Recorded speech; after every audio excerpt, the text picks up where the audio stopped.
जय हिंद प्यारे बच्चों आज के इस वीडियो के अंदर हम top 30 questions of class 10th math जो आपको पेपर को क्लियर करने में बहुत हेल्प करेंगे और आपके अच्छे नंबर भी आ जाएंगे। ये 30 क्वेश्चन आपके लिए बहुत ज़्यादा इंपॉर्टेंट है, तो इन 30 क्वेश्चंस को आप ध्यान से देखिए। I am sure you will easily pass the examination. So let's start with the question number 1। Prove that 7 - 5√2 is irrational. तो जैसे √3 को हम करते थे उसी तरह हम इसको भी करना है। क्वेश्चन नंबर 1, लेट 7 - 5√2 या अज्यूम, जो भी आप लिखते हैं, assume 7 - 5√2 is rational. 7 - 5√2 is equals to P/Q, where P and Q are coprime और Q is not equal to 0। ठीक है, उसके बाद आपने क्या करना है, 7 वाले नंबर को आप दूसरी साइड ले जाइए। ठीक है, -5√2, साइन का आपने ध्यान रखना है, साइन आपने मिस नहीं करना है। ठीक है, फिर आपने क्या करना है, एलसीएम ले लीजिए क्यू और इसका तो आएगा P-7Q। ठीक है, अब यहाँ पर ये जो माइनस है, ठीक है, माइनस आप अगर शिफ्ट करेंगे दूसरी साइड तो साइन चेंज कर दीजिए ऊपर वाले के। ठीक है, पहले P-7Q था, अब 7Q - P है अपॉन Q। 5 को भी दूसरी साइड ले जाइए। ठीक है, 7Q - P अपॉन 5Q। यहाँ तक आपने करना है। इसके बाद आपने क्या करना है, इसको, ये रेशनल होता है। ठीक है, और √2 हमें पता है कि इरेशनल है। ठीक है, और इरेशनल रेशनल के इक्वल नहीं हो सकता, तो जो हमारी अजम्पशन है, ठीक है, our assumption is incorrect, hence 7 - 5√2 is irrational. ठीक है, तो आपने इतना ही काम करना है इस क्वेश्चन के अंदर, आपको इजीली नंबर मिल जाएंगे। ठीक है, चलिए नेक्स्ट क्वेश्चन की तरफ मूव करते हैं। नेक्स्ट क्वेश्चन क्या है, state and prove BPT basic proportionality theorem. ये आपको स्टेटमेंट के थ्रू भी आ सकती है, ऐसा डायरेक्टली लिखा हुआ भी आ सकता है, तो इसका लिंक मैं आपके डिस्क्रिप्शन में शेयर कर दूंगा, नहीं तो वीडियो बहुत लेंथी हो जाएगा। Question number 3, prove that 2 × 3 × 5 × 7 × 11 plus, इस साइन का आपने बहुत ध्यान रखना है, plus 5 × 7 is a composite number और नॉट प्राइम। ऐसे भी लिखा आ सकता है, कंपोजिट नंबर की जगह नॉट प्राइम भी लिखा हुआ आ सकता है, तो क्वेश्चन सेम ही रहेगा। आपने सबसे पहले काम क्या करना है, कॉमन देखना है कि यहाँ 5 है और एक यहाँ 5 है, प्लस के बाद और प्लस के पहले क्या क्या कॉमन है, 7 भी है, तो हम इन दोनों को ही कॉमन ले लेंगे, 5 × 7। अब ब्रैकेट में क्या बचेगा, जो कॉमन नहीं है, 2 × 3 × अब 5 और 7 आपने नहीं लिखना है क्योंकि आप ऑलरेडी कॉमन ले चुके हैं। 11 प्लस के साइन के बाद दोनों ही नंबर कॉमन चले गए, तो आपके पास बचा 1। ठीक है, 5 × 7। ठीक है, अब आपने इन तीनों नंबर को मल्टीप्लाई करना है सिर्फ। ठीक है, 6 और 11 कितना होता है, 66 + 1, 5 × 7 जो 35। अगर आप करना चाहें तो ठीक है, नहीं तो बेटर क्या रहेगा, 5 × 7 ही रहने दीजिए। 66 + 1 कितना होता है, 67। अब यहाँ पर कितने फैक्टर्स आ गए, 2 3, तो मोर देन, क्योंकि इसमें हम 1 भी इंक्लूड कर सकते हैं, more than 2 factors, therefore above number is a composite number. ऐसे भी लिख सकते हैं, और हम ये भी लिख सकते हैं, is not a prime number. ठीक है, not a prime number, prime number नहीं है, इसका मतलब ये क्या है, कंपोजिट नंबर है। तो दोनों तरीके से क्वेश्चन आपको पेपर में आ सकता है। कई बार हम क्या करते हैं, प्लस वाले साइन को, जो ज़्यादातर बच्चे गलती करते हैं, प्लस वाले साइन का ध्यान नहीं करते, सभी नंबर को मल्टीप्लाई कर देते हैं। आपने वो नहीं करना है। ठीक है, आसान क्वेश्चन है। ठीक है, और एक चीज़ और है, जितने भी क्वेश्चन आप देखते हैं प्लीज़ उन क्वेश्चन को सॉल्व करके दोबारा ज़रूर करिए देखने के बाद, तभी वो आपका क्वेश्चन कन्फर्म होता है। Prove that 49n can end with 0 or not, check whether it can end with 0 or not, या ऐसा भी आ सकता है, इट कैन एंड विद 5 और नॉट, है ना।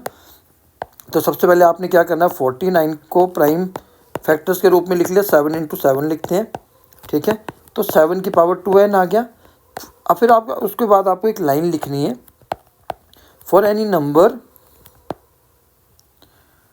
To and with 0 it should contain the factor of 2 और 5। यहाँ किसी भी नंबर को अगर 0 से एंड होना है तो वो ये दोनों फैक्टर्स उसमें होने चाहिए, जबकि हम देख सकते हैं कि यहाँ पर दोनों ही मिसिंग हैं, तो ये नंबर 0 से एंड नहीं हो सकता। और अगर इसकी जगह पूछा होता कि 5 से एंड कर रहा है तो वहाँ पर हम क्या करेंगे, 5 की पावर n ही लिखेंगे, सिर्फ 2 वाला कंसेप्ट नहीं लिखेंगे, ये आपने ध्यान रखना। ठीक है, दैट्स इट। अब मूव करते हैं क्वेश्चन नंबर 5 की तरफ। ठीक है, find the HCF and LCM of 36, 44 and 56। तो ये भी एक ईजी क्वेश्चन है। आपने क्या करना है, तीनों का सबसे बेस्ट तरीका है, तीनों के आपने प्राइम फैक्टराइजेशन निकाल देनी है। ठीक है, ये क्वेश्चन नंबर 5 है। 2, 18, 9, 3, 3। ठीक है, 2, 22, 11 और 11 से 1, 2, 28, 14, 2 और 7, फिर लास्ट में 7 से भी चला गया। आपने क्या करना है, अब इसको पावर्स के रूप में लिख लेना है। 2 की पावर 2, 3 की पावर 2, 2 की पावर 2, 11 की पावर 1, 2 की पावर 3 और 7 की पावर 1। तो आपको सिंपल सा कंसेप्ट याद होगा, अगर एचसीएफ निकालना है तो कॉमन नंबर देखना, तीनों में कॉमन क्या है हमारे पास 2, और मिनिमम पावर क्या है, 2 की यहाँ 2 है, यहाँ 2 है, यहाँ 3, तो सबसे कम वाली लेनी है, यानी कि 4 आ गया एचसीएफ। एलसीएम के अंदर आपने सारे नंबर लेने हैं, 2, 3, 7 और 11, और मैक्सिमम पावर लेनी है। 2 की सबसे ज़्यादा पावर 3 है, 3 की मैक्सिमम पावर 2 है, 7 की 1 है, 11 की 1 है। ये आपका आ गया एलसीएम। आप इसको फर्दर सॉल्व भी कर सकते हैं। 2 की पावर 3 होता है 8, 3 की पावर 2 होता है 9, 7 और 11 को मल्टीप्लाई कर लीजिए, आपका आंसर आ जाएगा। ठीक है, जल्दबाजी में हमारी गलती कहाँ होती है, हम 2 की पावर 3 को कई बार 6 लिख देते हैं और 3 की पावर 2 को हम 6 लिख देते हैं। तो ये ध्यान रखना है आपने, ताकि ये गलती आपकी पेपर में ना हो। क्योंकि सबसे इम्पोर्टेंट चीज़ क्या है हमारे लिए, कि जो क्वेश्चन हमें पेपर में अच्छे तरीके से आते हैं आप उसको बार बार चेक करेंगे, क्योंकि वो क्वेश्चन आपका गलत नहीं होना चाहिए। अब मूव करते हैं क्वेश्चन नंबर 6 के ऊपर। Make a polynomial. ये क्वेश्चन भी 100% पेपर में आएगा कि क्वाड्रेटिक पॉलिनोमियल बनाइए। ठीक है, क्वाड्रेटिक फार्मूला लिखा हुआ नहीं आता, क्वाड्रेटिक पॉलिनोमियल जरूर आएगा, मेक अ फ्रेम ऐसे करके आएगा। अब यहाँ पर आपने ध्यान किस चीज़ पे देना है, इस वर्ड के ऊपर, जीरोस। यहाँ पे जीरोस गिवन है। ठीक है, जीरोस आर -3 एंड -5। ठीक है, तो क्वाड्रेटिक पॉलिनोमियल बनाने का फार्मूला क्या होता है, x² - sx + p। ठीक है, जहाँ पर s क्या है, सम है दोनों जीरोस का, p क्या है, प्रोडक्ट है दोनों जीरोस का। तो यहाँ पर जो जीरोस गिवन है मतलब ये अल्फ़ा और बीटा की वैल्यू है, आप सीधा s और p की जगह पुट नहीं कर सकते। तो सबसे पहले आपको s निकालना है, जो होता है अल्फ़ा प्लस बीटा। यहाँ पर अल्फ़ा की वैल्यू है -3, प्लस का साइन लगा दिया, बीटा की वैल्यू है -5, तो प्लस इंटू माइनस माइनस होता है, तो -8 आ गया सम, और प्रोडक्ट आ जाएगा अल्फ़ा इंटू बीटा, मतलब -3 मल्टीप्लाई -5। ठीक है, इन दोनों को मल्टीप्लाई किया तो +15 आ गया। अब आप डायरेक्टली एस और पी की वैल्यू यहाँ से इक्वेशन में पुट कर सकते हैं। इक्वेशन क्या थी, x² - sx + p, माइनस फार्मूले में है और एक s की वैल्यू में भी माइनस है। ठीक है, और प्लस p की वैल्यू 15 है, तो x² माइनस माइनस क्या हो गया, +8x और 15, ये बन गया हमारा क्वाड्रेटिक पॉलिनोमियल। ये क्वेश्चन पेपर में 100% आएगा ही आएगा, चाहे क्वेश्चन नंबर 6 हो या 7 हो। ठीक है, अब 7 वाला भी देख लीजिए। 7 वाले में यहाँ पर आपको जीरोस गिवन थे 5th वाले में। ठीक है, इक्वेशन, क्वाड्रेटिक इक्वेशन पॉलिनोमियल लिखने का फार्मूला सेम रहेगा, इसमें कोई चेंजेस नहीं आएंगे। अब क्वेश्चन नंबर 7 क्या है, make a polynomial if sum and product are given. तो सम गिवन है मतलब s की वैल्यू गिवन है -5, प्रोडक्ट मतलब -2। इस केस में आपको ना तो प्लस करना है ना मल्टीप्लाई करना है, आपको डायरेक्टली s और p की वैल्यू दी है, आपने बस वैल्यू पुट करनी है। बस ध्यान क्या रखना है, इस माइनस साइन का। ठीक है, क्योंकि 2 बार माइनस आ रहा है, एक s की वैल्यू में भी है, p की वैल्यू में भी है, तो आपने साइन का ध्यान रखना है। ठीक है, माइनस माइनस क्या हो जाएगा, प्लस हो जाएगा, 5x - 2। बहुत से बच्चे कहाँ गलती करते हैं, कई बार x के साथ वाला ये स्क्वायर लगाना भूल जाते हैं, नहीं तो s का माइनस में साइन होता है उसको भूल जाते हैं। तो आपने ध्यान रखना है कि जीरोस गिवन है तो प्लस मल्टीप्लाई और प्लस करना पड़ेगा, फिर आप वैल्यू पुट करिए। अगर प्रोडक्ट और सम गिवन है तो आप डायरेक्टली फार्मूले में अप्लाई कर सकते हैं। ठीक है, तो ये जितने भी क्वेश्चन हम डिस्कस कर रहे हैं, ये मान के चलिए इस 30 क्वेश्चन में से आपके 10 क्वेश्चन पेपर में 100% मिलेंगे आपको। ठीक है, अब बात करते हैं क्वेश्चन नंबर 8 की। Find the number of zeros, है ना। तो ये ऐसे बना हुआ आता है, तो आपने ध्यान रखना है। ठीक, नंबर ऑफ जीरोस क्या होते हैं कि कितनी जगह एक्स एक्सिस ये वाली होती है हॉरिजॉन्टल, ठीक है, और ये वाई एक्सिस होता है। तो एक्स एक्सिस पर कितनी जगह कट किया है, ठीक है, इंटरसेक्ट हुआ है। हमें वाई वाली से जो मैं ये ब्लू वाला बना रहा हूँ ये वाई एक्सिस पर कट है, हमें इसको काउंट नहीं करना है। हमें किसको काउंट करना है कि ये एक्स एक्सिस पर कितनी जगह इंटरसेक्ट किया है इसने। तो 1 2 3 और 4, तो इसने 4 जगह एक्स एक्सिस पर इंटरसेक्ट किया है, तो जीरोस कितने हो जाएंगे, 4 हो जाएंगे। तो इस क्वेश्चन के भी आने के इस पर बहुत ज़्यादा चांस है, और सिंपल क्वेश्चन है, 1 नंबर में आते ही आता है, ठीक है, ध्यान रखिए। मूव करते हैं क्वेश्चन नंबर 9 की तरफ, ठीक है। 9 क्वेश्चन क्या है, ये क्वेश्चन बीपीटी के साथ बीपीटी के एप्लीकेशन के रूप में आता है। तो इसको एक बार थोड़ा सा बड़ा फिगर बना लेते हैं। तो ई सी डी ए और बी, ठीक है, 2.8 2.1 एक्स और 4.8। इसके अंदर आपने डायरेक्टली बीपीटी लगानी है। बीपीटी में क्या था, ई सी अपॉन सी ए, क्योंकि यहाँ पर पैरेलल गिवन है, देखो A B is parallel to C D, तो आप लिखेंगे यूजिंग बीपीटी, ठीक है, E D upon D B, ठीक है। अब वैल्यू पुट कर दीजिए। ई सी की वैल्यू 2.8 है, सी ए की वैल्यू 2.1 है, ई डी की वैल्यू x है, और इसकी वैल्यू 4.8 है, ठीक है। अब क्रॉस मल्टीप्लाई कर लीजिए, 4.8 को इधर ले जाइए, 4.8 मल्टीप्लाई 2.8 डिवाइडेड बाई 2.1। आप इसको सॉल्व कर लीजिए, आपका आंसर इजीली आ जाएगा। तो आपने इसको सॉल्व ज़रूर करना है, क्योंकि मैं यहाँ सॉल्व कर दूंगा, लेकिन पेपर में आपको अपने आप ही करना है, जिससे टाइम ज़्यादा लगेगा। तो आप यहाँ प्रैक्टिस कर लीजिए, जितना प्रैक्टिस आप यहाँ करेंगे उतना ही टाइम आपका पेपर में बचेगा। तो मूव करते हैं क्वेश्चन नंबर 10 की तरफ। 10 क्वेश्चन के अंदर आप देख सकते हैं हमने तीनों ही चीज़ें पूछ ली हैं, ठीक है। मीन फाइंड आउट करिए। सबसे पहले मीन का formula sigma F I x I upon sigma F I, ठीक है। अगर कुछ नहीं दिया तो आप डायरेक्ट मेथड यूज़ कर लीजिए। उसके बाद मीडियन है, ठीक है। पहले मीन के लिए आपने क्या करना होता है ये देख लीजिए, मैं इधर ही बना देता हूँ सारी चीज़ें, ठीक है। पहले फार्मूले में एक्स चाहिए तो आपको एक्स निकालना है, फिर एक्स आई और फिर एफ आई और एक्स आई निकालना है आपने। अब एक्स कैसे निकालते हैं, इसको हम कहते हैं क्लास मार्क। क्लास मार्क कैसे निकलता है, lower limit plus upper limit divided by 2। अब लिमिट क्या है, 0 से 10, ठीक है। तो दोनों को प्लस कर दिया और 2 से डिवाइड कर दिया, तो 10/2 कितना आ गया, 5। तो पहला एक्स आ गया 5, फिर 10 और 20 को प्लस किया 30 को 2 से डिवाइड किया तो 15, इनको प्लस किया तो 50 डिवाइडेड बाई 2 25। अब मुझे यहाँ से समझ में आ जाएगा कि 10 इंक्रीज़ हो रहा है, तो अगले नंबर मेरे लिए लिखने आसान हो जाएंगे, ठीक है। अब एफ और एक्स, ये जो एफ आई एक्स आई है, इसका मतलब है कि एफ और एक्स का मल्टीप्लिकेशन।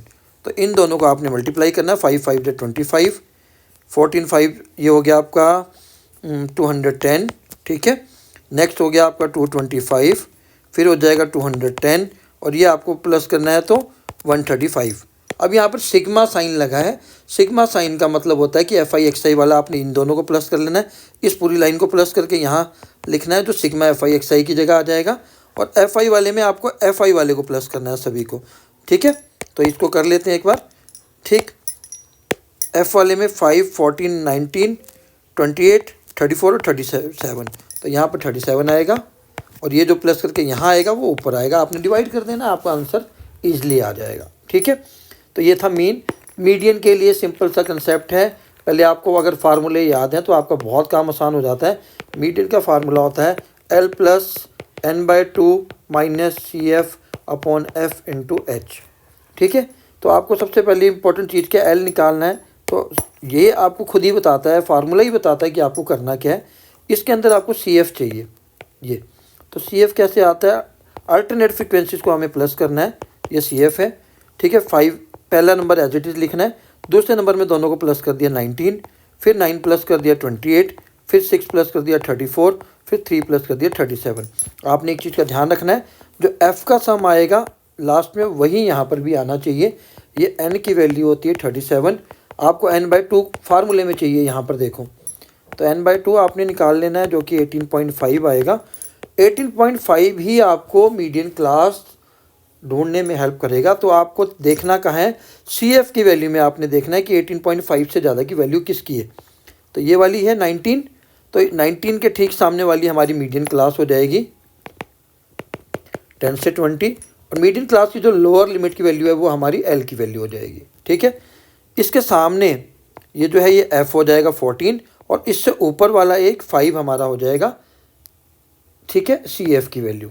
अब एच क्या होता है, ये जो 10 से 20 के बीच की जो विड्थ है, कितने का गैप है 10, तो ये एच की वैल्यू है। आप वैल्यू पुट कर लीजिए, आपका आंसर इजीली आ जाएगा। ठीक है, मैं पूरा सॉल्व नहीं कर रहा, इनके लिए अलग से वीडियो मैंने बना रखे हैं, अदरवाइज वीडियो बहुत लेंथी हो जाएगा। अब बात करते हैं मोड की। ठीक है, मोड के लिए भी अगर आपको फार्मूला आता है F1 माइनस F2, ठीक है, L प्लस, ठीक है, और नीचे आता है 2F1 minus F0 minus F2, ठीक है, इंटू एच। क्लियर?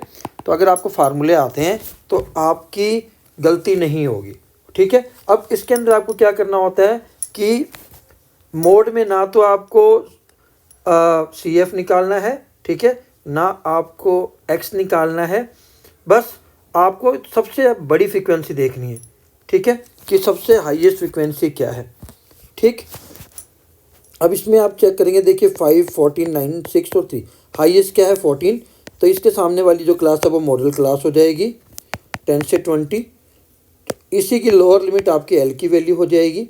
ठीक है, 14 हमारा F1, ये F0, ये F2, F1 से पहले F0 और उसके बाद F2। ठीक है, बचा क्या एच वही है, 10 से 20 के बीच का गैप कितना 10 का है, तो एच की वैल्यू आ गई। इधर वैल्यू पुट करनी है और आपका आंसर आ जाएगा। तो ये था हमारा मोड। ठीक है, बात करते हैं क्वेश्चन नंबर 11 की। ग्राफ के लिए सबसे इंपॉर्टेंट चीज़ क्या है, क्वेश्चन नंबर 11 की अगर मैं बात करूं, आपका जो सबसे इंपॉर्टेंट स्टेप क्या है, आपको ये कोऑर्डिनेट्स आपको पता होने चाहिए, जो आपको निकालने आने चाहिए, एक्स वाई। ठीक है, आपने तीन वैल्यू निकाल लेनी है। सिमिलरली दूसरे वाली इक्वेशन की भी आपने 3 वैल्यू निकाल लेनी है। ठीक है, इसके लिए एक अलग सा वीडियो मैं बना दूंगा, अदरवाइज इस पर ग्राफ बनाना अभी पॉसिबल नहीं है। तो बेटर तरीका क्या है, एक बार एक्स को वैल्यू 0 ले लो, एक बार वाई को, सेम इसमें भी, और जो वाई की वैल्यू आती है पुट करो, एक वैल्यू और निकाल लो और ग्राफ के ऊपर उसको रिप्रेजेंट कर दो।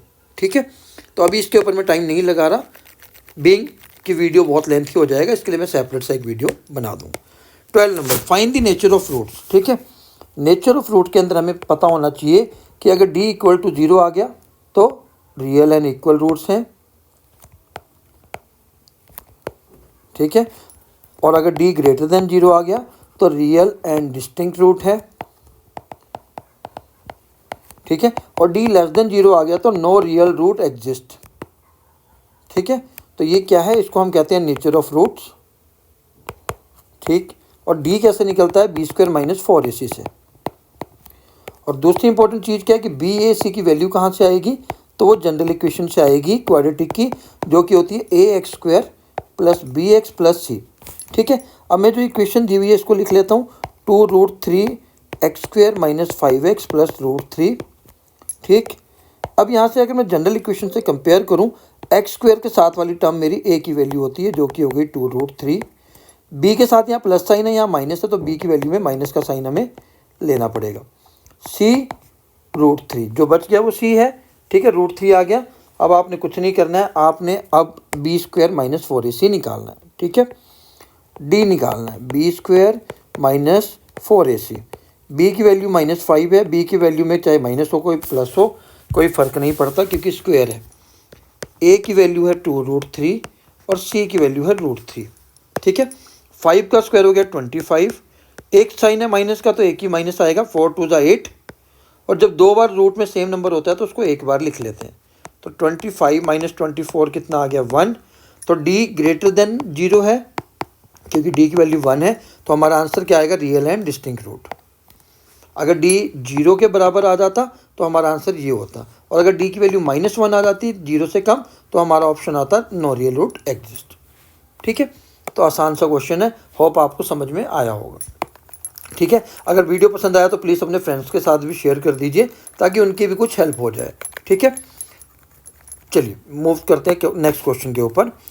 Find the perimeter of a quadrant. ठीक है, सबसे बड़ी बात आपको पता होना चाहिए कि क्वाड्रेंट होता क्या है। ठीक है, तो क्वाड्रेंट बना लेते हैं। ठीक, तो जब किसी सर्कल के 4 एग्जैक्टली इक्वल पार्ट्स होते हैं तो एक पार्ट को हम कहते हैं क्वाड्रेंट। ठीक है, और इसके अंदर जितने भी एंगल बनते हैं वो सारे क्या बनते हैं, 90 डिग्री बनते हैं। ठीक है, जो क्वाड्रेंट होते हैं, ठीक, उसमें जो एंगल होते हैं वो कितने डिग्री का बनता है, 90 डिग्री का बनता है। इन्होंने क्या पूछा है, perimeter of a quadrant having side 7 centimetre. ठीक है, तो जो साइड है वो 7 सेंटीमीटर होगी, तो पेरीमीटर निकालना है। तो सिंपल सी चीज़ें, मान लीजिए साइड 7 है। ठीक है, तो कैसे करना है आपने, यहाँ पर एक तो चीज़ एरिया ऑफ सेक्टर का फार्मूला, पेरीमीटर पूछा है तो आपने लेंथ ऑफ एन आर्क का फार्मूला लगाना है। तो पहले वो दोनों फार्मूले आपको आने चाहिए। ठीक है, वो मैं आपको करके दिखाता हूँ। सबसे पहली बात, फार्मूला एरिया ऑफ सेक्टर का जो फार्मूला होता है हमारे पास, वो होता है θ/360 into pi r square. Area में आपने एरिया ऑफ सर्कल का फार्मूला यूज़ करना है। ठीक है, और लेंथ ऑफ एन आर्क में अगर आपको पेरीमीटर पूछा है तो आपने इसके अंदर θ/360 सेम रखना है, बस फार्मूला कहाँ चेंज हो जाएगा, 2 पाई आर में हो जाएगा। ठीक है, तो जब हमें एरिया निकालना है तो क्वाड्रेंट का आप सिंपल सा फार्मूला भी लगा सकते हैं, 1/4 पाई आर स्क्वायर। पर अगर एरिया ऑफ सेक्टर से करेंगे तो बेटर है। कैसे करेंगे, एरिया ऑफ सेक्टर जब मैं निकालूंगा तो थीटा मैंने बता दिया आपको 90 है, 360 और पाई आर। आर क्या होगी, जो ये आपकी साइड की लेंथ है, कितनी है, 7 है। तो पाई की वैल्यू आपको पता है 22/7 होती है। आर स्क्वायर मतलब 7 इंटू 7, ये कट गया 4 पर, 7 से 7 कट गया। ठीक है, 11 और 2 ये आ जाएगा 77/2। ठीक है, तो आपने इसको फर्दर सॉल्व कर लेना है और आपका आंसर आ जाएगा। क्लियर, तो ये आएगा 38.5 स्क्वायर सेंटीमीटर, ये है एरिया। पर अगर मैं पेरीमीटर की बात करूं तो पेरीमीटर के केस में आपने लेंथ ऑफ एन आर्क वाला फार्मूला लगाना है। ठीक है, लेंथ ऑफ एन आर्क में फार्मूला सेम है, एंगल थीटा मतलब 90 डिग्री रहेगा, 360 2 पाई आर मतलब 2 पाई की वैल्यू 22/7, आर 7 से 7 कट गया, ये 4 पर चला गया, 2 और 11। ठीक है, ये आ गया हमारा 11। पर इन्होंने पूछा है पेरीमीटर। पेरीमीटर कैसे निकालते हैं देख लो आप। पेरीमीटर के लिए आपको ये दोनों रेडियस भी प्लस करनी पड़ेगी। अभी मैंने सिर्फ लेंथ ऑफ आर्क ये वाली निकाली है, ये कितनी आई है, 11, और 2 रेडियस आपने प्लस कर लेनी है, 7 + 7 तो कितनी हो गई, 25 सेंटीमीटर। ये हो गया हमारा पेरीमीटर। इंपॉर्टेंट क्वेश्चन है क्योंकि हम रट्टा मार लेते हैं कई बार कि एरिया ऑफ सेक्टर ये होता है, पर क्वाड्रेंट का पूछा है तब भी आपको एरिया ऑफ सेक्टर ही निकालना है। पेरीमीटर पूछा है तो उस केस में आपने लेंथ ऑफ एन आर्क ही निकालना है। ठीक है, मूव करते हैं नेक्स्ट क्वेश्चन की तरफ। ठीक है, चलो नेक्स्ट क्वेश्चन है हमारा, सेम है, find the perimeter of the shaded region. Same question है यहाँ भी। तो आपने इसको करना कैसे, मैं हिंट दे देता हूँ। देखिए यहाँ पर 60 डिग्री का एंगल गिवन है डायग्राम के अंदर। 60 डिग्री का एंगल है तो मतलब ये भी 60 होगा और ये भी 60 होगा, तो ये कि इक्विलेटरल ट्रायंगल बन गया। जब भी आपको सेंटर पर, ठीक है, 60 डिग्री का एंगल मिलेगा या इक्विलेटरल ट्रायंगल लिखा है तो एंगल 60 डिग्री होगा, ये आपने ध्यान रखना है। उस केस में ये जो कोड बन रही है ना, उसकी लेंथ रेडियस की लेंथ के इक्वल होगी, मतलब ये तीनों ही 7 सेंटीमीटर होगी। तो पहला क्वेश्चन इन्होंने क्या पूछा है आपसे कि पेरीमीटर निकालो शेडेड रीजन का, तो एक ये चाहिए हमें और लेंथ ऑफ एन आर्क चाहिए। तो 7 सेंटीमीटर मैंने बता दी कि इक्विलेटरल में 7 ही आएगी। तो लेंथ ऑफ एन आर्क आपने निकाल लेनी, θ/360 2 पाई आर। थीटा 60 डिग्री है, 360 2 पाई की वैल्यू 22/7, आर 7 है, 7 से 7 कट गया, ये कट जाएगा, यहाँ से लेंथ ऑफ एन आर्क आ जाएगी, उसमें आपने 7 प्लस कर देना है, तो वो आ गया पेरीमीटर शेडेड रीजन का। ठीक है, सिमिलरली आपको area of the shaded region लिखा है तो फिर वही एरिया ऑफ सेक्टर का फार्मूला आपने लगाना है, जो कि θ/360 पाई आर स्क्वायर है। थीटा की वैल्यू 60 है ही आपके पास, आर की वैल्यू 7 है, आप इजली लगा कर सॉल्व कर लीजिए, तो इसको आप कर सकते हैं आप। ठीक है, मूव करते हैं नेक्स्ट क्वेश्चन पे। The length of a minute hand, important question है बहुत। ठीक है, जो आपने एक चीज़ ध्यान रखनी है कि लेंथ ऑफ जो मिनट हैंड होगी ना वो रेडियस ऑफ सर्कल के इक्वल होगी। और अगर वाइपर वाला क्वेश्चन आता है, वाइपर की लेंथ भी रेडियस ऑफ सर्कल के इक्वल होगी। ठीक है, अब इन्होंने कहा है कि 5 मिनट के अंदर वो कितना एरिया स्वेप्ट कर रहे हैं, आपने वो बताना है। तो इस केस में भी आपको एरिया ऑफ सेक्टर ही लगाना है, पर इन्होंने मिनट में दिया। तो आपको एक चीज़ ध्यान रखनी है कि 1 मिनट के अंदर मिनट हैंड की जो आर हैंड की जो क्लॉक की जो मिनट हैंड होती है वो 6 डिग्री का एंगल बनाती है। हमें यहाँ पर 5 मिनट गिवन है, 10 मिनट दिया होता तो 10 इंटू 6 कर देते, 5 मिनट दिया तो 5 इंटू 6 करके 30 डिग्री का एंगल हमें पता लग गया। इन्होंने एरिया ऑफ सेक्टर पूछा है, ठीक है। तो theta upon 360 again pi r square, ठीक है। थीटा की वैल्यू आपने 30 निकाल दी, 360, पाई की वैल्यू 22/7 है, आर आपके पास कितनी गिवन है 14 सेंटीमीटर, तो 14 इंटू 14। अब आप इसको आगे सॉल्व कर लीजिए, तो वो 5 मिनट के अंदर घड़ी की सुई के देखो ऐसे बनाएगी, तो ये क्या बन गया, सेक्टर बन गया। तो आपने एरिया ऑफ सेक्टर निकालना है क्लॉक वाले में, सिंपल सी चीज़ है, ठीक है। और जितने मिनट दिए होंगे उसको 6 से आपने मल्टीप्लाई कर देना है, वो आपका एंगल आ जाएगा। और जो मिनट हैंड की लेंथ होगी वो आपकी रेडियस होगी। क्लियर, बहुत इंपॉर्टेंट क्वेश्चन है, बार बार कह रहा हूँ, आप प्रैक्टिस कीजिए। आप मैं यहाँ तक छोड़ देता हूँ, कैलकुलेशन आपको ही करनी है पेपर में। 16 prove that length of tangent from, ये कर लेते हैं,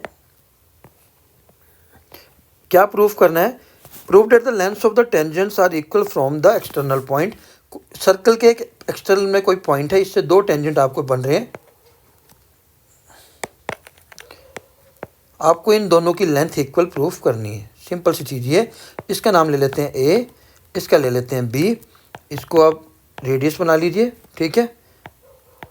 ठीक, हमें प्रूफ क्या करना है, पहले आप गिवन लिख लीजिएगा कि a circle with centre O and tangents P A and P B.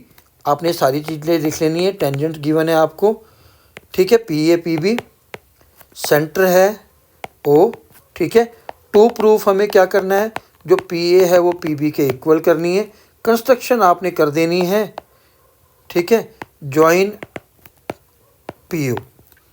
Proof में आपने क्या करना है, देख लीजिए, सबसे आसान है, पहला तो ये 1 2, ठीक है।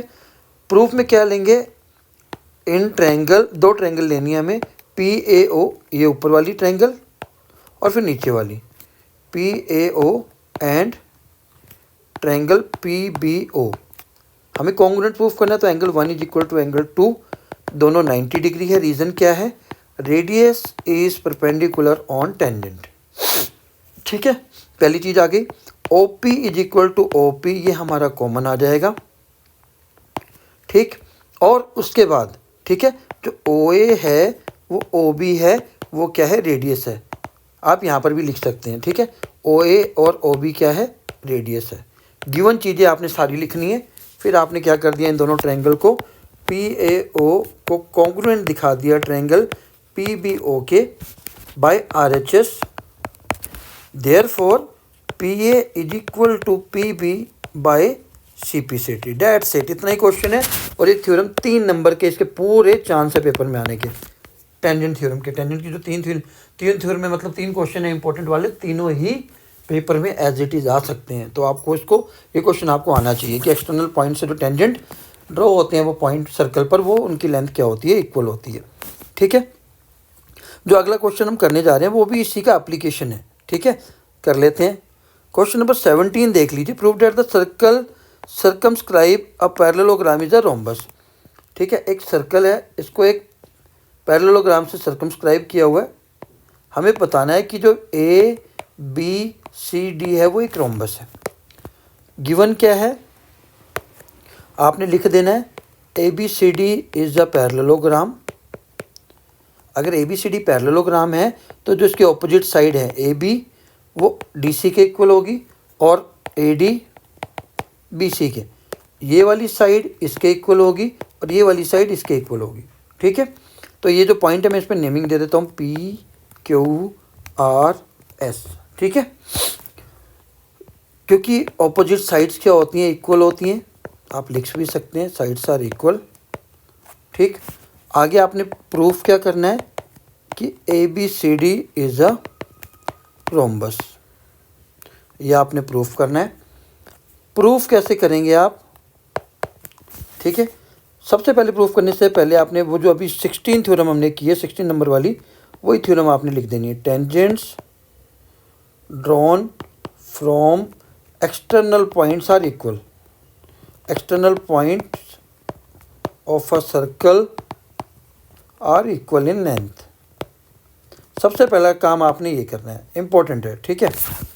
अब आप ध्यान से देखें, ए एक्सटर्नल पॉइंट है, बी भी एक्सटर्नल पॉइंट है, सी भी और डी भी। तो ए से दो टेंजेंट बन रहे हैं, ए क्यू और ए पी। अभी हमने पिछले क्वेश्चन में प्रूफ किया, हमने रीज़न लिख दिया। अब मैं सीधा लिखूंगा A Q is equal to A P. फिर बी पर आ जाओ, बी क्यू और बी आर, ठीक है। फिर आ जाओ सी पर, सी आर और सी एस। फिर आ जाओ डी पर, एक्सटर्नल पॉइंट डी पी और डी एस। ये इक्वल है, ठीक है। इसको ऐड करना है सभी को, एडिंग टुगेदर। आप इक्वेशन 1 2 3 4 लिखकर adding all the equation together, adding together.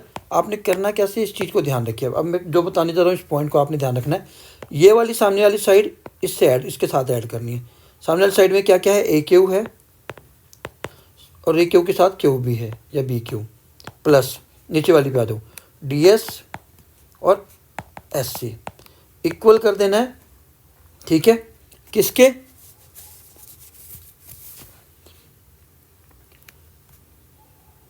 A P plus P D, ठीक है। और बी आर, इन दोनों को पहले ये और ये इनको आपस में ऐड कर देना, ठीक है।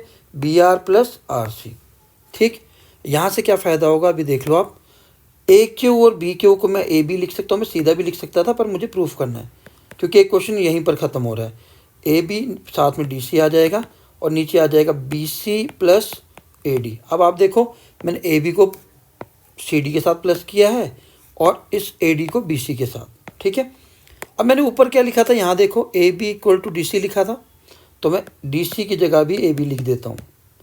और बी सी और ए डी को इक्वल लिखा था, तो बी सी को भी मैं ए डी को बी सी से रिप्लेस कर देता हूँ। अब 2ab is equal to 2bc आ गया, 2 से 2 कैंसिल हो गया, तो ab is equal to bc आ गया। अब आप ध्यान से देखो, ab dc के भी इक्वल है और bc ad के इक्वल है, तो ये चारों साइड क्या आ गई, आपस में इक्वल आ गई। Hence abcd is the rhombus, क्योंकि जो रोम्बस हैं उसकी सारी साइड इक्वल होती है। हमें वही प्रूफ करना था जो हमने इस क्वेश्चन में कर दिया, ठीक है। तो एक क्वेश्चन तो हमारा जो बनता है, जो यहाँ तक ही बनता है, हमें जो यहाँ तक प्रूफ करना है। तो यहाँ तक तो इस क्वेश्चन के स्टेप सेम है, वहाँ क्वाड्रिलेटरल दिया है, यहाँ पैरेललोग्राम। पैरेललोग्राम की वजह से ही हम ये स्टेप कर पाए, ठीक है। चलिए नेक्स्ट क्वेश्चन पे मूव करते हैं। Question number 18, prove that the opposite sides of a quadrilateral circumscribe supplementary angles eight the centre, ठीक है। तो ये दो क्वेश्चन, ये भी पिछले क्वेश्चन की तरह डायग्राम है, कुछ भी ज़्यादा चेंजेस नहीं है, ठीक है। तो आप देख लीजिए कैसे करना है, ठीक। सेम वही A B C D P Q R S. हमें एंगल की नेमिंग दे देनी है 1 2 3 4 5 6 7 8, ठीक है। सप्लीमेंट्री का मतलब है मुझे ये वाली जो एंगल को और इस वाले एंगल का सम 180 डिग्री दिखाना है। यहाँ पर मैं सेंटर में ओ कर लेता हूँ, A O B plus B O C का सम मुझे 180 डिग्री प्रूफ करना है, ठीक है। टू प्रूफ, आप क्वेश्चन पढ़ लीजिए, क्लियर हो जाएगा कि ऑपोजिट साइड्स है क्वाड्रिलेटरल की, वो सेंटर पर सप्लीमेंट्री एंगल बनाते हैं। सप्लीमेंट्री का मतलब होता है 1 डिग्री, 180 डिग्री, ठीक है। अभी मैंने पिछले क्वेश्चन में जब मैंने टेंजेंट्स की लेंथ इक्वल की थी, तो एंगल इक्वल हो जाएंगे बाय सिम्प्लिसिटी। मैं आपको द्वारा लिख देता हूँ प्रूफ में, triangle A O P congruent होगी ट्रायंगल ए ओ क्यू के R by R H S, ठीक है। फिर से करना है तो प्रूफ में आपको करके दिखा देता हूँ।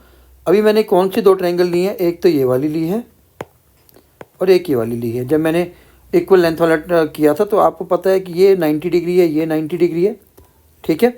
तो angle P is equal to angle Q, पूरा लिखना पड़ेगा नाम, चलो पूरा लिख लेते हैं, ओ पी ए और O Q A 90 degree each, radius perpendicular on tangent, O A common, ठीक है।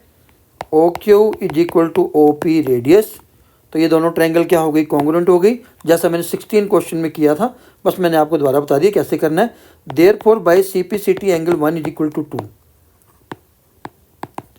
सिमिलरली मैं सारे एंगल को इक्वल प्रूव कर सकता हूँ, 3 इक्वल टू 4, 5 इक्वल टू 6 और 7 इज इक्वल टू 8। ठीक, अब मैं जब इन सभी एंगल को प्लस करूँगा 1 + 2 + एंगल 3 + 4 + 5 + 6 + 7 + 8 सर्कल का एक कंप्लीट एंगल बनाता है 360 डिग्री। जब मैं सभी को कंबाइन कर दूंगा तो आप देख सकते हैं कि सर्कल बन गया कंप्लीट एंगल जो 360 डिग्री का होता है। पर मुझे एंगल कौन से चाहिए, 2 + 3 और 7 और 6।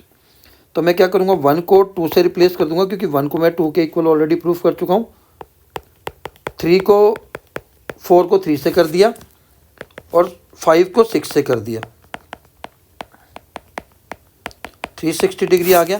सारे ही एंगल 2 टाइम आ गए तो 2 कॉमन ले लिया।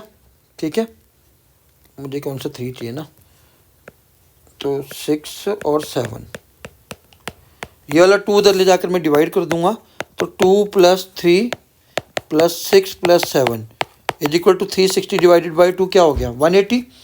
अब आप ध्यान से देखोगे तो 2 + 3 मेरा एंगल कौन सा है, एंगल AOD, और 6 + 7 कौन सा है मेरा, BOC, 180 डिग्री। यही प्रूफ करना था मुझे, हो गया, आसान था।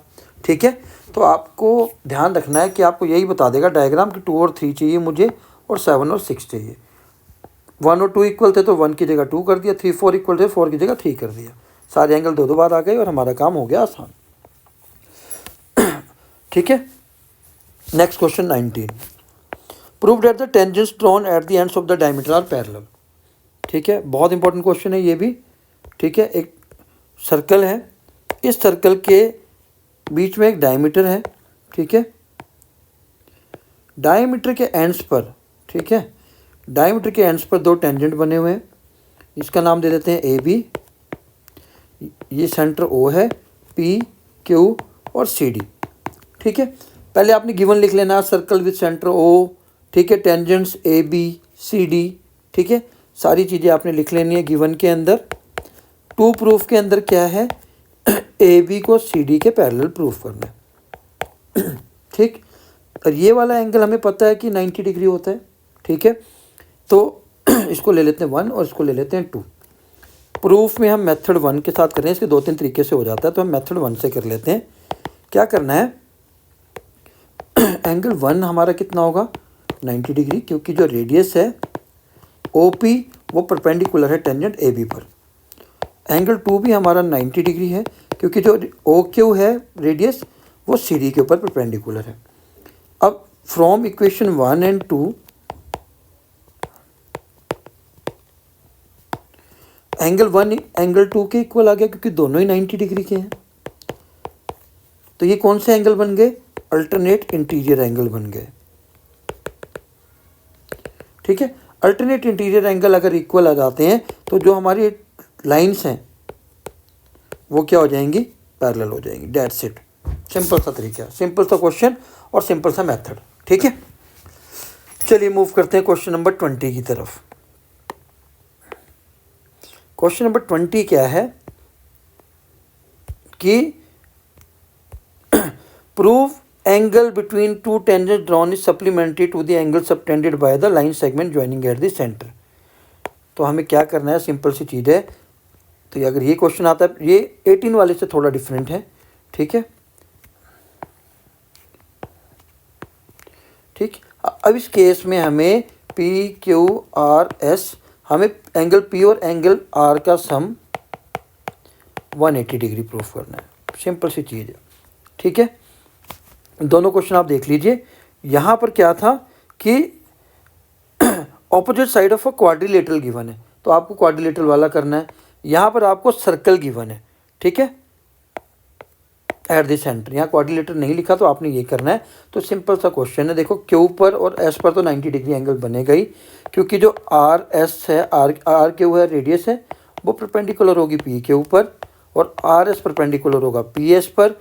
Angle P = S = 90 degree. Radius is perpendicular on tangent.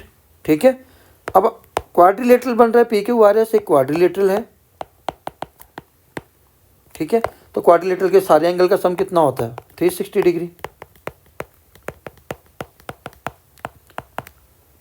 जहाँ से आपका Q और S ये दोनों 90 हो गए, तो मैं इनकी जगह 90 90 प्रूफ कर लिख देता हूँ। 90 + 90 कितना हो गया 180, 360 से वहाँ ले जाकर माइनस कर देता हूँ तो कितना आ गया 180 डिग्री। मुझे यही प्रूफ करना था, हैंस प्रूफ P + R = अगर क्वाड्रिलेटरल वाला आता है सप्लीमेंट्री वाला तो पीछे वाला क्वेश्चन करना है, अगर क्वाड्रिलेटरल वर्ड यूज़ नहीं है तो आपको ये वाला करना है। सिंपल सा कंसेप्ट है, याद रखने का बढ़िया सा तरीका है, ठीक है। क्वेश्चन नंबर 21 में बाद में करूँगा, टाइम लगेगा, ठीक है। क्वेश्चन नंबर 21, 22, 23 ये मैं बाद में करूँगा, ठीक है। ये सारे के सारे थोड़ा सा टाइम टेकिंग है और वीडियो बहुत लेंथी हो जाएगा, तब तक हम करते हैं प्रोबेबिलिटी क्वेश्चन नंबर 25 के ऊपर, फिर मैं वापस आऊँगा इनके ऊपर। इफ़ 2 डाइस आर रोल्ड, अगर 2 डाइस रोल होती हैं तो टोटल आउटकम्स आपने लिखनी है 36, ठीक है। और आपने ये वाला जो बना लेना है टेबल सा, सबसे बेटर, क्योंकि आपको ऐसे करने में आसानी रहेगी, ठीक है। बना लिए सारे 1 4 2 1 करके, क्योंकि हमें सर्च करना आसान हो जाता है। आप इसको पेन से लिखिए और जब सर्कल करेंगे पेंसिल से करिए, ताकि अगले क्वेश्चन के लिए आप पेंसिल को इरेज कर सके। पहला क्वेश्चन क्या है, सम लेस देन 4। तो सम लेस देन 4 किन किन का आता है, 1 1 का आएगा, क्योंकि इन दोनों का सम आया 2, 1 2 मतलब 3, 2 1 मतलब 3, तो ये 3 ही केस बनते हैं। इसके आगे वाले में 4 आ जाएगा, तो लेस देन 4 वाले का जो पहला आंसर आएगा। टोटल आउटकम मेरा है 36 और 3 केस बन रहे हैं, तो मैं सॉल्व करूंगा तो 1/12।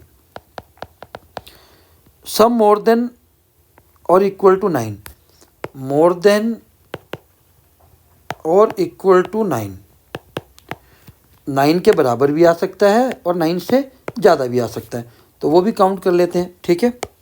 कर लेते हैं, आसानी रहेगी। 9 वाला देख लेते हैं, 5 4 5 4 4 5 और 5 4 3 6 6 3, ये तो सभी का नारा 9। अब 10 की बात करते हैं, 5 5 आ गया 10, 4 6 आ गया 10, 6 4 आ गया, इसका सम आ रहा है 10, ठीक है। 11 वाला 6 5 5 6, तो 2 ही हैं 11 के लिए, और इसका बच्चा 6 6 जो कि आ गया 12। 9 आ सकता है सम और 9 से ज़्यादा, तो कितने हो गए 4, फिर 7 और 3 10, तो 10/36। जब मैं इसको सॉल्व करूँगा तो 5/18, ठीक है। और डबलेट, डबलेट कितने होते हैं, डबलेट किसको कहते हैं, जब दोनों ही डाइस पर ये दोनों ही नंबर सेम होते हैं, इनको हम डबलेट कहते हैं, ठीक है। तो ऐसे 6 होते हैं डबलेट, ठीक है। तो डबलेट 6 है, तो आंसर आ जाएगा 6/36। सॉल्व किया तो 1/6। फोर्थ पे आ जाओ, prime number on the both dice, both sides और डाइस, ठीक है। दोनों पर प्राइम नंबर का मतलब है 2 2 2 3 2 5 5 2 3 2, तो आपने ऐसे करके काउंट कर लेना है और इसका आंसर आप मुझे कमेंट बॉक्स में बता देंगे कि दोनों डाइस पर प्राइम नंबर आने की प्रोबेबिलिटी क्या है, ठीक है। चलिए मूव करते हैं नेक्स्ट क्वेश्चन की तरफ। एक क्वेश्चन आप भी बताइए, ठीक है। प्रोडक्ट ऑफ 12 वाला रह गया, ये वाला पार्ट हम कर लेते हैं।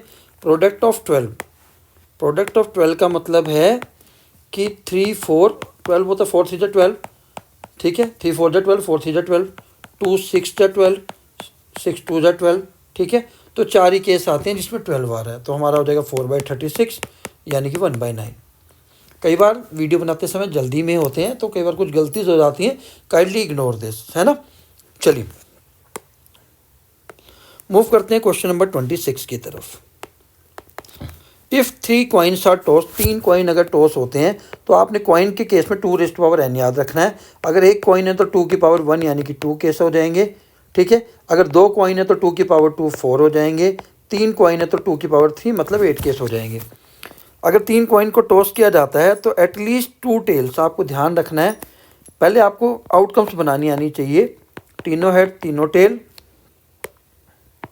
पहले हेड को रिमूव करके एक टेल लगा दीजिए, फिर दूसरे हेड को भी रिमूव करके दोनों टेल हो गए। यहाँ पर भी उल्टा कर दीजिए, हेड कर दिया, 2 हेड के बीच में एक टेल हो गया, 2 टेल के बीच में एक हेड हो गया। अब इन्होंने पहला क्वेश्चन क्या बोला है, एटलीस्ट 2 टेल्स। तो एटलीस्ट जहाँ पर भी वर्ड आएगा, यहाँ 2 पूछा है तो 2 वाला भी आएगा और 2 से ज़्यादा भी आएगा। एटलीस्ट वाले में 2 भी आएगा और 2 से ज़्यादा वाले टेल भी काउंट होंगे। तो 2 टेल वाला एक ये है, 2 से ज़्यादा वाला ये हो गया, 3 और 4, टोटल 4 केसेस है, तो 4/8 1/2 पहले का आंसर।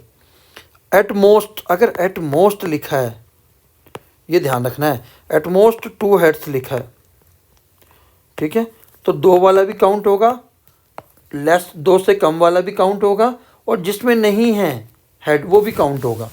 तो सारे काउंट करने हैं, ठीक है।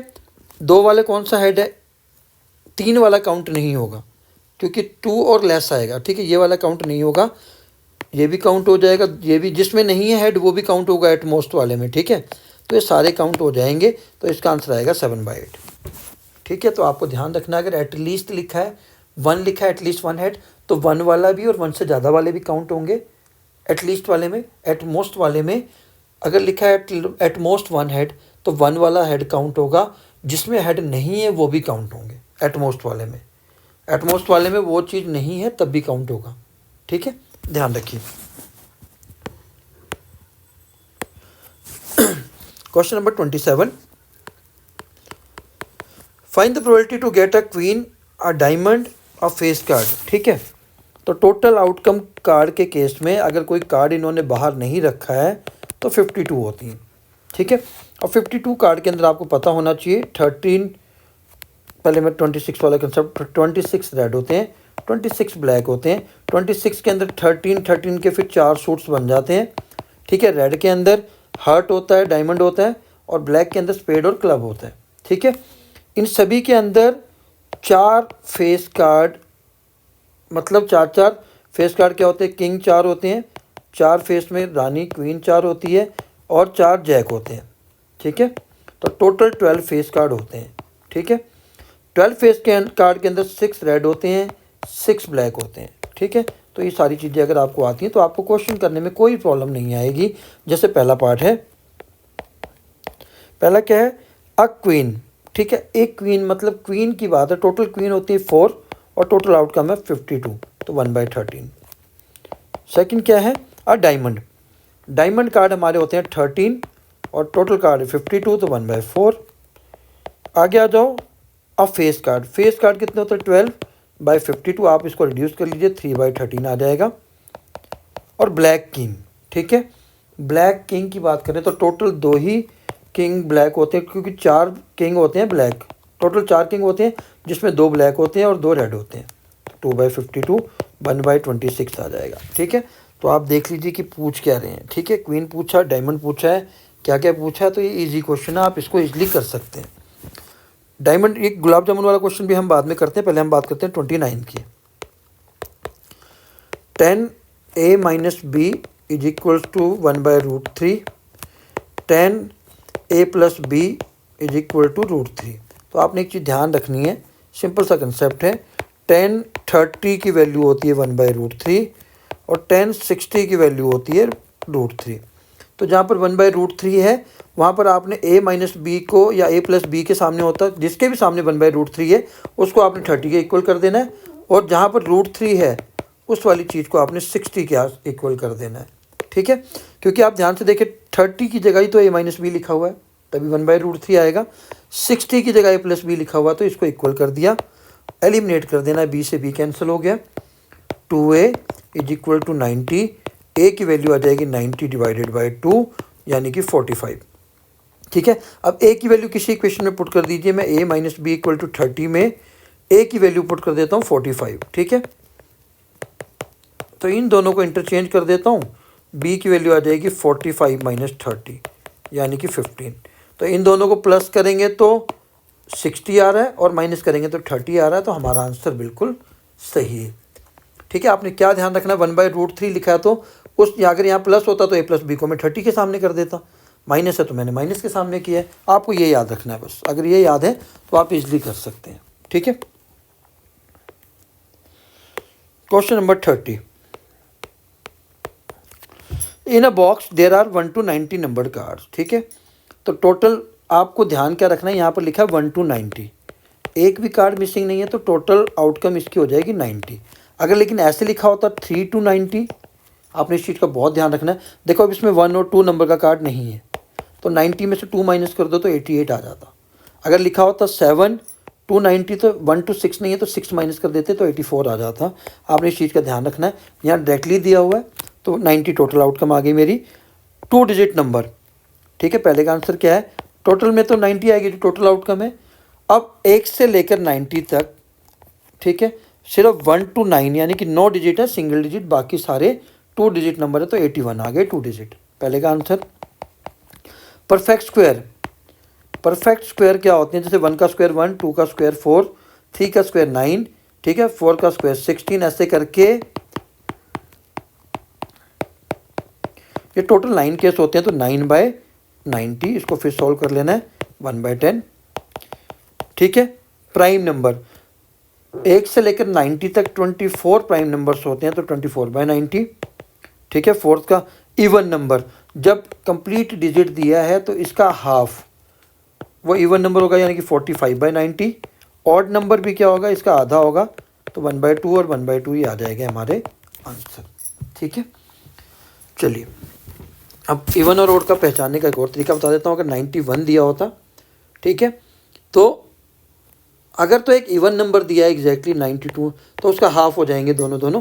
पर अगर ऑड नंबर दिया है, तो जैसे मैं एक कम ले लेता हूँ, 90/2, तो 45 आ जाएंगे मेरे इवन, और क्योंकि ये ऑड था तो 46 आ जाएंगे मेरे ऑड, ध्यान रखना आपने। अब वापस चलते हैं इस क्वेश्चन की तरफ जो हमने छोड़े थे, क्योंकि इनको भी छोड़ना नहीं मुझे, क्योंकि वीडियो फिर क्लोज हो जाता है के बाद स्पेस की वजह से। क्वेश्चन नंबर 21 की बात करते हैं, ठीक है। ABCD is a parallelogram, important question है सारे। ABCD एक पैरेललोग्राम है, ठीक है। इसके आपको वर्टेक्सेस दिए हुए हैं 2, -1, ठीक है, और दूसरा दिया है A4, -2B और -3 और -2। आपने कुछ नहीं करना है कि यहाँ से AC निकाल लेना है और BD निकाल लेना है, ठीक है। AC में क्या निकालना है, मिड पॉइंट ऑफ AC, ठीक है। मिड पॉइंट ऑफ AC का फार्मूला होगा x1 + x2 divided by 2, y1 + y2 divided by 2। ये x1 y1 हो जाएंगे, ये x2 y2 हो जाएगा, ठीक है। x1 की वैल्यू है 2, x2 की वैल्यू है -2/2, y1 की वैल्यू है -1, y2 की वैल्यू है b। यहाँ से आ जाएगा 0 -1 + b/2। यह है mid point of AC। Similarly में आपने मिड पॉइंट ऑफ BD निकाल लेना है, फार्मूला में बार बार नहीं लिख रहा मिड पॉइंट का, ठीक है। तो A ये x1 है, y1 है, x2 है, y2 है, ठीक है। एक माइनस इधर भी है, ठीक है, और यहाँ फार्मूले प्लस है तो A -3/2, ठीक है। सिमिलरली 4, क्योंकि y1 + y2 होता है ना, 4 - 2/2, तो ये आ जाएगा A -3/2 और ये आ जाएगा 2/2 यानी कि 1। आपने अब कुछ नहीं करना है, ये जो पहले वाली वैल्यू है ये x के कोऑर्डिनेट है, इसको इसके इक्वल कर दीजिए। A -3/2 को 1 के इक्वल करना है, और ये जो 1 वैल्यू आई है इसको इसके इक्वल कर दीजिए, ठीक है। यहाँ से A की वैल्यू आ जाएगी, ठीक है, और यहाँ से B की वैल्यू आ जाएगी। सॉरी यहाँ 0 था ना, तो A -3 2 जाके 0 हो जाएगा, इक्वल टू 0। A की वैल्यू आ जाएगी 3। सिमिलरली यहाँ से B की वैल्यू आ जाएगी -1 + 2, 1 से मल्टीप्लाई होगा तो 2 आ जाएगा, और -1 उधर जाएगा तो 3, B की वैल्यू आ गई 3। ईजी क्वेश्चन है, आपको मिड पॉइंट लगाने हैं और दोनों के मिड पॉइंट को इक्वल कर देना है। पहले वाला x होता है तो x वाले को इक्वल कर दिया, दूसरे वाले y होते हैं तो y वाले को इक्वल कर दिया, ठीक है। क्वेश्चन नंबर 22 इंपॉर्टेंट क्वेश्चन है। Find the coordinates of the points divides the line in 2:3। तो ये कि लाइन सेगमेंट है AB, ठीक है। यहाँ पर एक पॉइंट है P जो इन दोनों को किस रेशो में डिवाइड कर रहा है, 2:3 में, यानी कि M1 की वैल्यू है, M2 की वैल्यू है, 7 - 1 A के कोऑर्डिनेट्स हो गए, B के हैं -3/4। जब भी आपको रेशो वाला क्वेश्चन आता है आपको वहाँ पर सेक्शन फार्मूला यूज़ करना है, सिंपल सा कंसेप्ट है। M1 x2 M2 x1 upon M1 + M2, M1 y2 M2 y1 और M1 अपॉन M2। ये x1 y1 की वैल्यू है, x2 y2 की वैल्यू है, M1 M2 की वैल्यू है, यहाँ पर पुट कर लीजिए, आपका आंसर आ जाएगा, ठीक है। क्योंकि यहाँ A B कुछ नहीं है तो आपको सारी नंबर ही जब आप सॉल्व करेंगे एक वैल्यू यहाँ आ जाएगी और एक इसकी सॉल्व करके आ जाएगी, वो आपके आंसर हो जाएंगे। तो जब भी ऐसा आता है तो आप इजीली कर सकते हैं इस क्वेश्चन को, ठीक है। तो अब हमारा बच्चा क्वेश्चन नंबर 23 में ट्राई सेक्शंस किए हैं एक ही लाइन के, ए बी, 3 सेक्शन का मतलब है बीच में 2 पॉइंट होंगे, पी और क्यू। तो एक बार इन सभी का रेशियो जो होता है वो इक्वल होता है, ठीक है। इस क्वेश्चन के लिए मैं एक अलग से वीडियो बना दूंगा क्योंकि वीडियो ऑलरेडी बहुत लेंथी हो गया है। तो ये जो क्वेश्चन है 23, इसमें करना क्या है, फिर से आपको ठीक है, इस क्वेश्चन की मैं अलग वीडियो बना दूंगा क्योंकि लेंथी है, समझाने में टाइम लगेगा। तो क्वेश्चन नंबर 22, 23 मैं अभी छोड़ रहा हूँ, 24 में करवा देता हूँ आपको। एक क्वेश्चन मेरा रह जाएगा, उसके लिए एक ग्राफ वाला और एक क्वेश्चन बचा है। डिस्टेंस निकालना है। डिस्टेंस के लिए फार्मूला होता है x2 माइनस x1 का square plus y2 minus y1 का स्क्वायर, ठीक है। और यहाँ पर आपको ऑलरेडी कोऑर्डिनेट गिवन है -3 -2, ये हमारा x1 y1 है। दूसरा है -1 और -5, ये हमारा y1 और x2 और y2 है, ठीक है। आपने वैल्यू पुट कर दी, ज़्यादा कुछ नहीं है।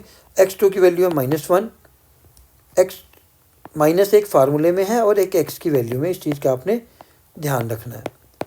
y2 की वैल्यू है मेरे पास -5 और y1 की वैल्यू में फिर से माइनस आ गया, तो आपने इस चीज़ का फिर से ध्यान रखना है, ठीक है।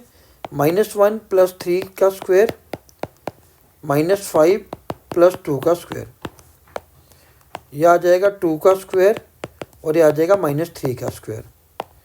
4 + 9 तो √13 आ जाएगा डिस्टेंस। सिंपल सी चीज़ है, यूनिट नहीं गिवन है तो आप यूनिट मेंशन कर दीजिए। अगला क्या है, मिड पॉइंट। मिड पॉइंट के लिए बताया था x1 + x2 divided by 2, y1 + y2 divided by 2, ठीक है।